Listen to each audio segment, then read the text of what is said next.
Ricardo Rocha en Fórmula.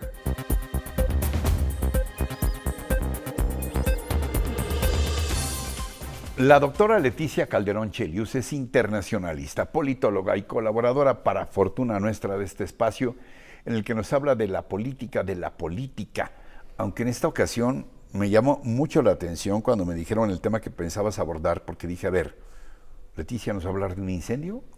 Un incendio, ¿por qué un incendio tiene que ver con la política? Y por supuesto con una pérdida enorme de la cultura, no solamente de una ciudad o de un país, sino de la humanidad. Cuando se pierde algo de nuestra memoria, se pierde no solamente para una comunidad, sino para el mundo entero, Leticia. A ver, ¿por qué decidiste hablarnos del incendio en el Museo de Río de Janeiro, el Museo Nacional de Brasil? Sí, pues se trata de un incendio trágico, como cualquier incendio, y mucho más en un museo, pero realmente es un museo que consumió el 90% de las obras y de lo que se guardaba ahí como exposición, más de 1 millón de piezas, y piezas arqueológicas, de antropología, una cantidad de un acervo riquísimo que justamente cuenta la historia en un sentido muy amplio de Brasil y del mundo. Incluso piezas de México que estaban ahí resguardadas, regaladas por el pueblo mexicano a Brasil. Y este es un museo que es muy trágica su pérdida, pero se da en un contexto político, ¿no? No es el primer museo que se quema en Brasil. Hace cosa de menos de 2 años se quemó también el Museo de la Lengua Portuguesa en Sao Paulo. Entonces estás hablando de, hay una política deliberada para no atender a la parte del patrimonio brasileño, pero que es de la humanidad, ¿no? A ver, ¿descartamos que sean incendios provocados? Descartamos eso en principio, ¿no? Digo, obviamente no hay una indicio. Porque parece un atentado brutal, ¿no? Pero no lo es, y digamos, el debate en Brasil tiene que ver con que hay deliberadamente quitar los recursos que se necesitan para atender cuestiones que son prioritarias en términos de el patrimonio, por ejemplo. ¿Descuido y falta de aprecio? ¿Las dos cosas? Mira, ¿como manifestaciones de una descomposición política?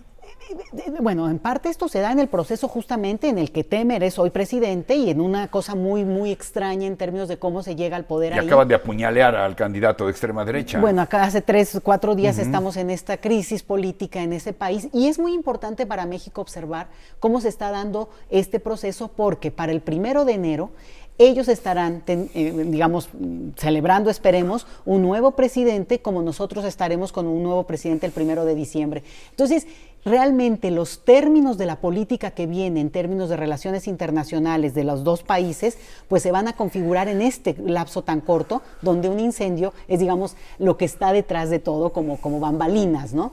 Que además, hasta donde entiendo, Brasil y México, hubo un tiempo donde tuvieron así como una competencia por el liderazgo de América Latina, ¿no? Siempre la ha habido, porque son los dos grandes, los países grandes. Ajá. Mira, Brasil es la 11ª. Dos grandes potencias económicas. Ajá. Claro, la 11ª economía del mundo, y México es la 14ª. No se nos puede olvidar eso, porque al final de cuentas los dos países no son pobres, son desiguales. Con la diferencia de que Brasil sí hizo en un momento su tarea y sí avanzaron en términos de cerrar un poco ese tema de la desigualdad. Desafortunadamente ahora, con la crisis política que se ha dado desde que se quitó sin proceso electoral a quienes estaban en el poder, en su momento Dilma, entraron en una crisis política y económica muy severa, que tiene hoy a Lula da Silva en la cárcel por corrupción pasiva, en un trámite político ahí que no acaba de concluir. Y por otro lado tú mencionabas al candidato de ultraderecha, pero ultraderecha horrorosa, Ricardo. Estás hablando realmente de una persona que abiertamente dice cosas xenofóbicas, contra la... Hitleriano, pronazi. Bueno, Trump es una dama, ¿no? Frente a él, ponértelo así en corto. Sí. Ahora dime, ¿es previsible, es ingenuo pensar que Brasil pueda superar esta crisis? Porque hablamos de la fortaleza de las instituciones cuando hay una crisis y que esto permite superar las crisis. Pero ¿habrá la suficiente fortaleza en estos momentos en Brasil, que parece precisamente sumido en una crisis política de grandes proporciones? No. Brasil es un país increíble, al contrario, muy sólido. Yo creo que la disputa que está en juego es, bueno, pues realmente como proyecto de nación, y por eso la gravedad. Pero tienen 12, 13 candidatos hoy a la presidencia, de todos los colores y sabores, pero sí tienes también el que se observa, será el que Lula empuje de parte del Partido de los Trabajadores, el Fernando Haddad.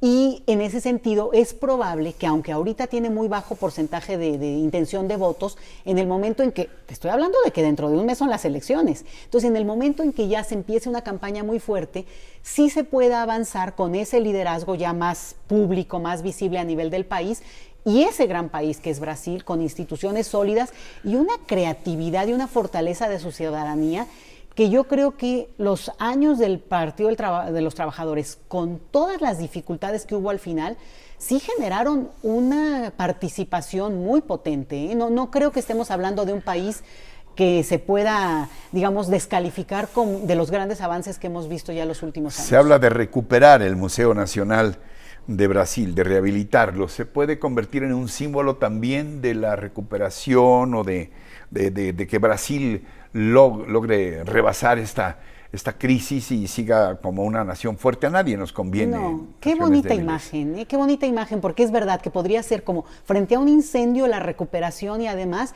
resulta que ahora se vinieron a dar cuenta, ¿no? El mundo entero, que hay ese tipo de fortaleza en un país que además tiene esta cosa de ver al futuro, pero que ahora lo que sería muy, muy interesante, y México ofreció ayuda en términos ya de diplomacia política así potente, de ayudar a recuperar lo más que se pueda, pero la pérdida fue muy, muy grande, no fue cualquier cosa, y durante 6 horas... Tendría que haber una solidaridad de todas partes. Seguramente para decir, a ver, la habrá. Aquí Seguramente la habrá. Esto. Y políticamente es demasiada la presión sobre ahora el gobierno, que está, y te digo yo, en una inestabilidad muy fuerte, porque en realidad, bueno, digamos, cristaliza la falta de atención para cosas que son, pues, a nivel mundial, de una potencia como Brasil. Bueno, lo mínimo que se esperaría es que sepas cuidar tus cosas más queridas, ¿no? Más fuertes. Entonces, puede ser una imagen, me gusta muchísimo, porque podría representar lo que veamos en términos de inversión, o por lo menos, digamos, la narrativa que se construya